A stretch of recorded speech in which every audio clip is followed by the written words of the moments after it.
So imagine this, you're studying Korean and you're still a beginner and you come across these two different words in your studies, 선택하다 and 고르다.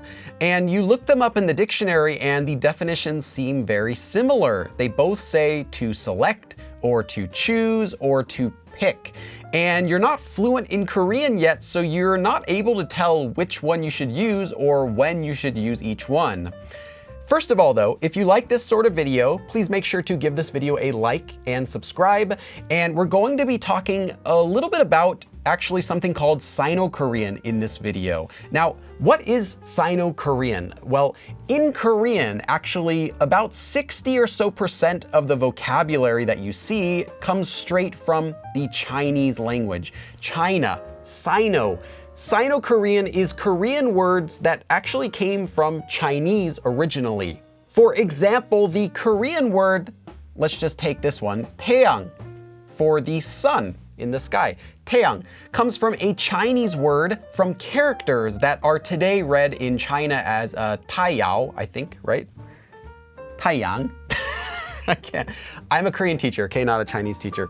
And the same thing happened in Japanese too. They took those same Chinese characters, that Chinese word, and read it in a different way as 타요. So the Japanese word for sun, 타요, came from the same Chinese word that 태양 came from. So then 태양 is an example of a Sino-Korean word.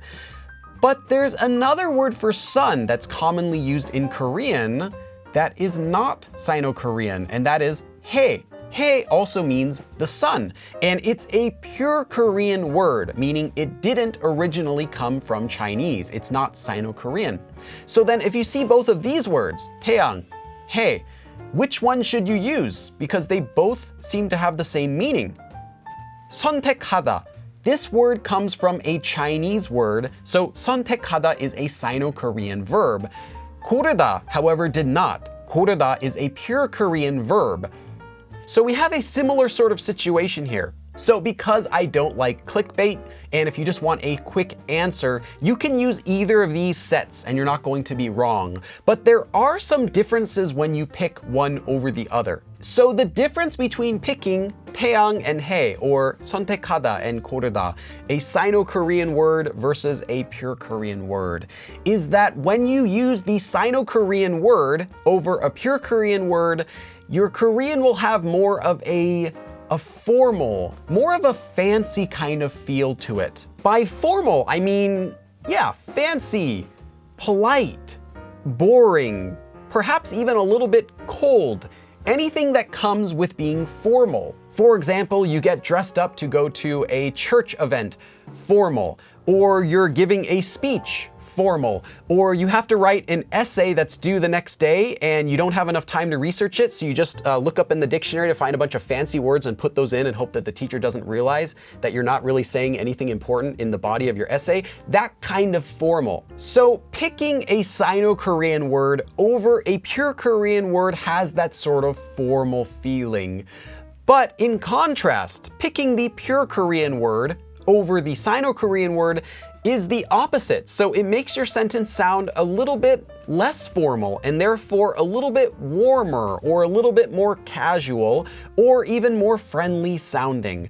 Again, this is not a drastic difference. This is a small difference. Now, this doesn't mean that if you use a bunch of Sino-Korean words, you're suddenly going to sound all fancy and formal. It's just going to tend to be a little bit more that way.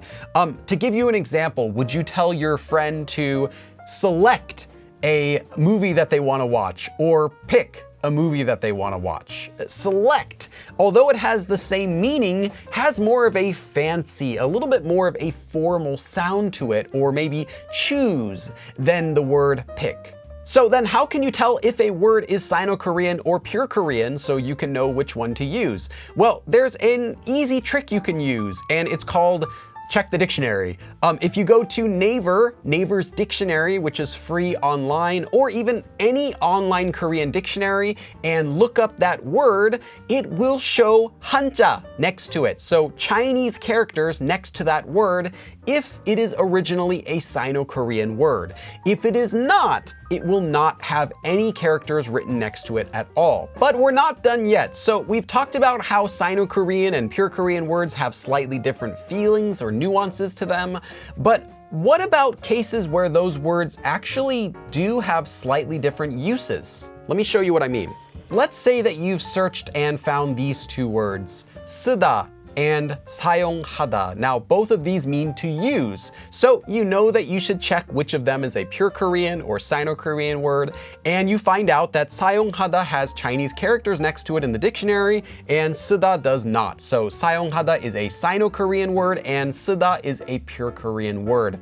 But these ones actually also have slightly different uses. And you should also know that 쓰다, in addition to meaning to use, can also be used to mean to write. So if I'm writing something here on this board, I would also use the verb 쓰다, but I couldn't use 사용하다. And in this case, the only real way to know that is if you're able to check the Korean definition of a word. Of course, you could try Googling what's the difference between this word, and you probably will get a good result as well. But for other examples that don't have that, you would just have to read the Korean definition, because the Korean definition would show that there are two different verbs with 쓰다, one of them meaning to be bitter and the other one meaning to write or to use, and 사용하다 would only show as meaning to use or to utilize or to make use of. Or you can also use Papago to translate the Korean definitions that Naver would give you for a word. Now again, it's not going to be very accurate, but it should still give you a general idea of what it's saying,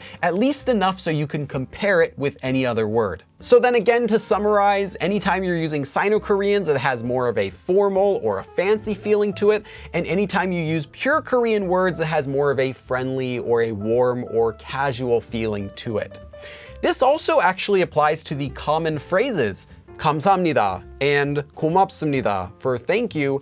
If you're giving a formal speech or you want to sound a little bit more formal, pick 감사합니다, because it will have that feeling, versus 고맙습니다. But if you just want to say, thank you to the bus driver, you can use either one. So, if you enjoyed this video, please let me know by leaving a like or a comment, and make sure to subscribe to this channel for more videos like this. Thanks for watching, and I'll see you again in the next episode. 그럼 다음에 또 봐!